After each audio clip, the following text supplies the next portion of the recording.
Hello, everyone. Welcome to Anointed Lady TV, the home of news and politics.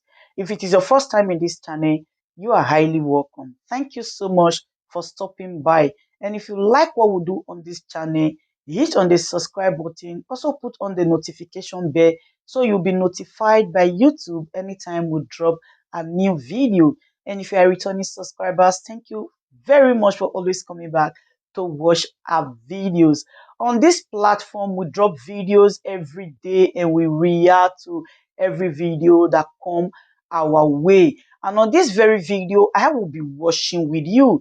And after watching, let's go to the comment section and drop our opinion constructively. Like our videos and also share our videos if possible. See you next time in my next video. Why Northerners must shun VP Yemi Osinbajo. As an organization of youth across the northern states, we are alarmed by how some individuals have expressed disdain for the region and Islam. This is on the heels that such disposition should not be seen in a man who prides himself as a pastor and is supposed to be at the vanguard of peaceful coexistence in Nigeria.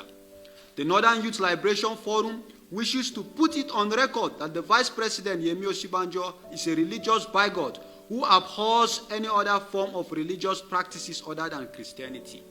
We have gathered this much through his actions and inactions in his capacity as the Vice President. It is also a known fact that the Vice President has been very vindictive towards Muslims of northern extraction because they do not share the same faith and ethnicity. This is indeed sad and therefore an insult to the sensibilities of all Muslims and northerners in the country. It can only be imagined that what northern Muslims in Nigeria should expect if such a man becomes president of Nigeria.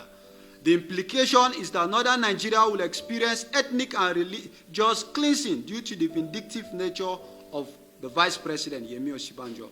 We wish to inform all stakeholders in northern Nigeria that under no circumstances should they trust Vice President Yemi Osinbajo in his quest for the presidential ticket of the All Progressive Congress (APC). This is necessary to ensure that northern Nigeria is not subjected to untold persecution in the hands of Vice President Yemi Osinbajo, whose hatred for the regions knows no bound. We are also concerned that Muslims in northern Nigeria and other parts of the country will suffer extensive psychological damage should Vice President Yemi Osinbajo be elected as the president of this country. This much has been evident in how he has continually harassed northerners and Muslims at every given opportunity in the course of the discharge of his responsibility as the Vice President of this country. Therefore, the presidential aspiration of Yemi Osinbajo spells dooms for the country at large, for it might mark the return of ethno-religious conflicts of unimaginable proportion. Given this stark reality, the Northern Youth Liberation Forum is calling on all delegates in the APC from northern Nigeria to shun the Vice President and his antics. They must be resolute in this regard in the quest to save northern Nigeria from extinction. The Muslim community must also resist any form of overtures from Vice President Yemi Osinbajo and his cronies. He has been intentional in his disdain and disregard for Islam. The Northern Youth Liberation Forum wishes to reiterate that an Osinbajo presidency will indeed spell doom for the country due to his high level of religious animosity for Islam and the people of northern Nigeria. All delegates of the APC from northern Nigeria and other Muslims from other parts of the country must shun all messages from Vice President Yemi Osinbajo because he cannot be trusted.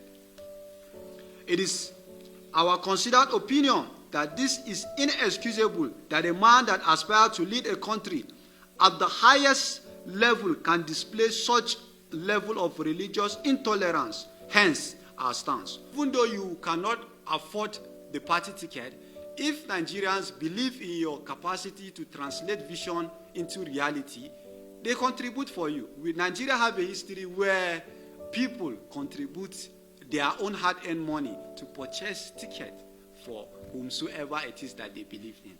Thank you. And on the second question, you asked about zoning.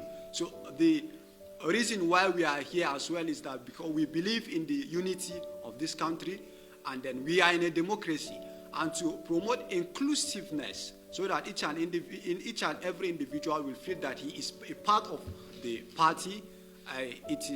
The president has been emphasizing that since the northern Nigeria have enjoyed 8 years, which is going to end by 2023, then the party should also zone it to the southern part in order for the southern part to also feel that it's part and parcel of the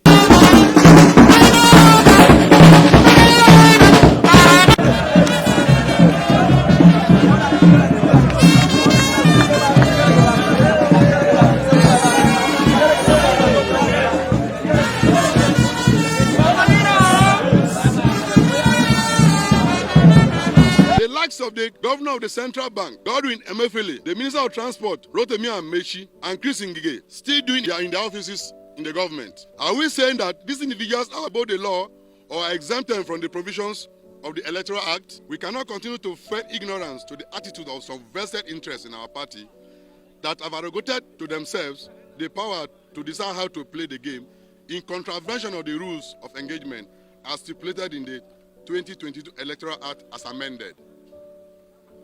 The last time we checked, the APC is not a personal property of a selected few. Many of us in the various capacities indeed contributed to the development and growth of the party over the years. It is insulting to our sensibilities when some persons whose contribution to the party can be counted with their fingertips are pushing the party towards the brinks. All thanks to the kangaroo judgment secured by the AGF through a federal high court, which by all intent and purposes is meant to mislead Mr. President and further plunge the party into a crisis of unimaginable proportion, unless we want to feign ignorance to the fact that any arm of government could not usurp the powers of the National Assembly. It is unfortunate that the AGF, Abaga Malami, is well bent on misleading the party with its attendant consequences. The AGF must be reminded that the custodian of the law, he must rise above sentiments in the interpretation of the law at the risk of the country becoming a laughingstock nationally and internationally. We are using this medium to retrieve that Section 84, Subsection 12 of the Electoral Act is clear and unambiguous. Mr. President should stop protecting a few individuals within the party to the detriment of the entire country. Such actions will be detrimental to the party's electoral success in the 2023 general elections.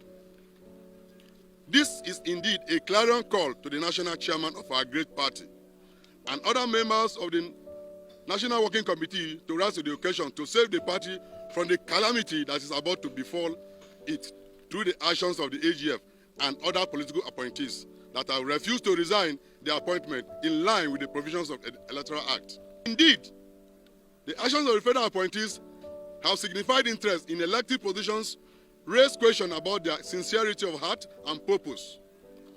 More worrisome is the fact that if this anomaly is allowed to stand, it will set a dangerous precedent and make a mockery of what the APC as a party stand for. Laws are made for human beings, and human beings are supposed to obey the laws so that the society can thrive comfortably. There are extant laws on ground to Nigerian political development and exercise, and we expect that every individual who believes in Nigeria as a country and as a people should obey the laws that are on ground so that things can work well and then Nigeria can move forward. Disobedience to laws are not acceptable all over the world. Therefore, Nigeria will not be an exception to obedience and disobedience.